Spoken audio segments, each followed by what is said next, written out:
Bonjour et bienvenue sur iTalk. Hello and welcome to iTalk. I'm Chris Burns, standing in for Alex Taylor. The European budget is the source of much controversy between those who want more funds to help drag Europe out of crisis and those who want the same austerity for Europe as for their country. To answer your questions, let me introduce Eider, Gardiazabal, Rubial, Vice Chair of the Budgets Commission of the European Parliament and member of the Progressive Alliance of Socialists and Democrats group. Eider, welcome. The budget is really a hot topic.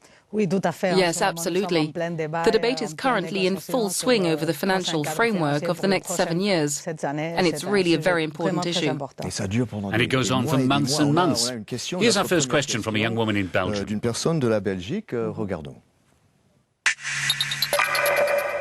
Bonjour, je m'appelle Kadira. Hello, my name is Kadira. I'm Belgian, and I'd like to know why the European Parliament is going to vote against the budget agreed by the Council. Contre le budget accepté par le Conseil. Why is the Parliament against this budget? The only message we want to send to the Council is we don't like this result. Let's open talks, because the Parliament also has the right to have its say on the next financial framework. Why don't we like the Council's result? Because it's really very far from all the requests that the Parliament had made. What we're asking for? To put it simply, we want more money because we believe that the European project needs more money in order to fund the policies needed to get out of the crisis. For research and development? That's right, research, development, innovation, to help young people, to combat unemployment, etc. We also asked for more flexibility, because it's true that we can't decide at this moment in time on a budget for this year. We don't know what the situation will be like in 2, 3 or 4 years' time, so we're asking for more flexibility, more scope, so we can change things if something unexpected happens. So we're asking for more flexibility. We also have a question on how the budget is voted. Let's have a look.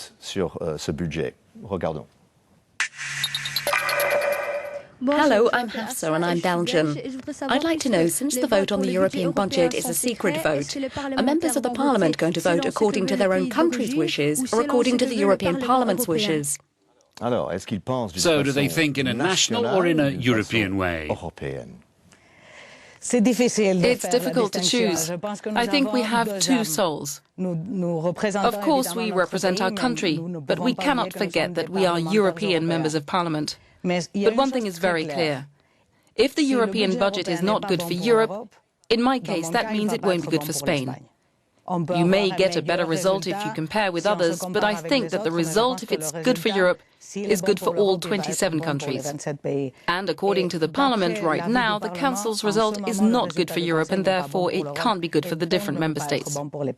Let's move on to another question which deals with the banking bonuses. Hi, my name is Ben and I'm from England, and I would like to know what the Parliament is doing to put pressure on the Council to really cut bankers' bonuses. Well, are you going to manage to do that? The Parliament still has power, and it's true that capping bankers' bonuses has been a recurrent request ever since the start of the crisis. But there's a lot of opposition, even from within Parliament. Yes, there's a lot of opposition, obviously. There are many vested interests, but I think we've got to be firm on this. I think the Parliament has to put pressure on the Council, and this measure needs to be taken. OK, here's a question about youth unemployment, bearing in mind that the youth unemployment rate is usually twice as high as for the overall population. Hello, I'm Pablo from Spain. I'd like to know when we'll start receiving this fund to help young people find jobs. And how does it work exactly?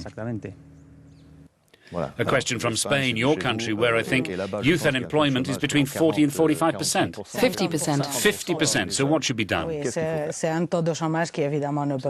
a very high unemployment rate. It's tragic. It's a tragedy for Spain, but also for Europe, because we're not the only ones with such a high rate. It's a lost generation. Exactly, a lost generation. We need to put solutions on the table, and the European Youth Guarantee is one of them. We can't allow this to go on. We need to find solutions. And I think the Youth Guarantee Scheme is one step forward. It's true that it's only a small step forward, and that's one of the reasons why we're not satisfied with the result of the Council, because there are only 6 billion euros earmarked for this youth guarantee scheme. That sounds like a lot. But it's not. I'll give you another figure so you can compare. 6 billion sounds like a lot. A survey was done that revealed the member states' economic losses due to youth unemployment amount to 153 billion euros each year. Here we're talking about just 6 billion euros over 7 years. I've done my math. That's 60 euros per young unemployed each year. We're talking about the budget spent to combat unemployment, but there's also a question of delay. How long until we see the results? That's the subject of our next question. Let's have a look. Hello, my name is Yasmina. I study marketing in Brussels and I'm Belgian. I have a question about growth policy. First of all, will it have any effect? And isn't it too late? Thank you. Will it take too long to implement these fiscal measures? I don't think it's too late, but we could have done it earlier. Because this idea of austerity that started in some countries and was finally decided by all 27, in the beginning you could have had your doubts. I didn't agree with austerity. But 4 years have gone by and the situation is even worse today. So we really need to change policy. Of course, we could have done it earlier, but better late than never. So we need to implement new growth policy, not only at a European level, because the European budget only represents 1% of total GDP, but in each member state, and especially in those that don't suffer as much from the crisis as certain states in the south. We need cooperation, solidarity, also when it comes to growth policy. And so, the budget. As you said, it only represents 1% of GDP. Many people don't know that. We're talking about a budget of around 1,000 billion euros. But let's take a last question on the future of the European Union.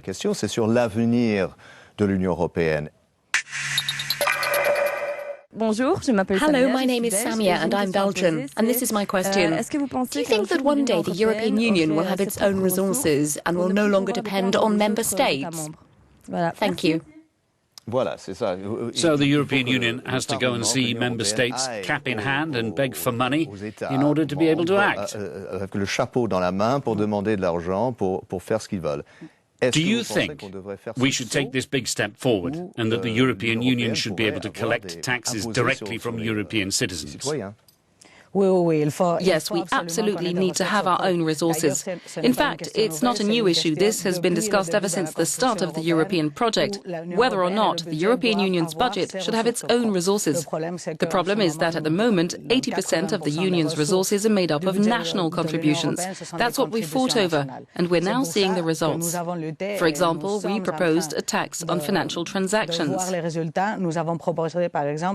It's not just a tax on each country. We want part of this tax on financial transactions to go towards the European budget. It's absolutely necessary. It's a small step, but to collect taxes as a part of people's income revenue, that must be like a dream for someone like you. Yes, I think we're still very far from that.